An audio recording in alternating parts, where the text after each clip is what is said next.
JYOTI Kumari rides one of the 5 bicycles she was given after her journey home to the state of Bihar made national headlines during India's lockdown. In May, the 17-year-old cycled 1,200 kilometres with her injured father sitting behind her.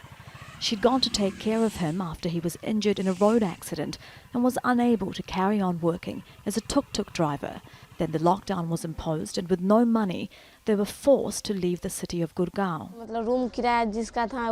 The landlord was asking for rent, saying, "You owe a lot of money," so we thought, what can we do? Then I said, "Let's go home," and Papa said, "We won't make it," but I said, "We'll do it." With all public transport suspended, JYOTI bought a bike for $15 with the last of their money, and they joined a group of people travelling in the same direction.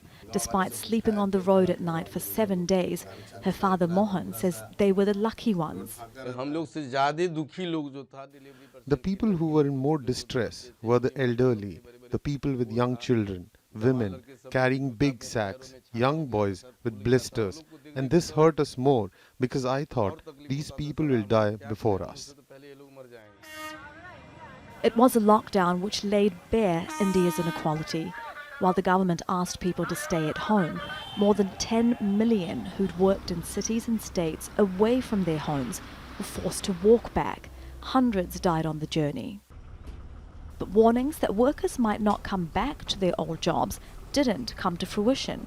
Despite feeling abandoned by the government or their employers when the lockdown was announced, many migrant workers have returned to the cities and to construction sites like this one. And that's because there isn't enough work for them in rural areas. ABHIJEET DEBSHARMA decided to leave his home in West Bengal and travel the 1,400 kilometres back from where he'd come. He managed to find work again as a labourer. Everyone was sitting idle at home and there were too many mouths to feed. So I thought it's better if I leave because I'll get whatever work is going, food, and save some money too. But economists warn that with the government loosening labour laws this year, those workers who have returned are often in a worse situation than they were in before. So I would say as far as systemic change is concerned, we've gone 2 steps back in terms of the role of the government providing protection, even while we've seen a few temporary relief measures being provided. The government announced billions of dollars in aid to help those without work, but ABHIJEET and the PASWAN say they haven't received any. The attention and money JYOTI received as gifts have also dried up.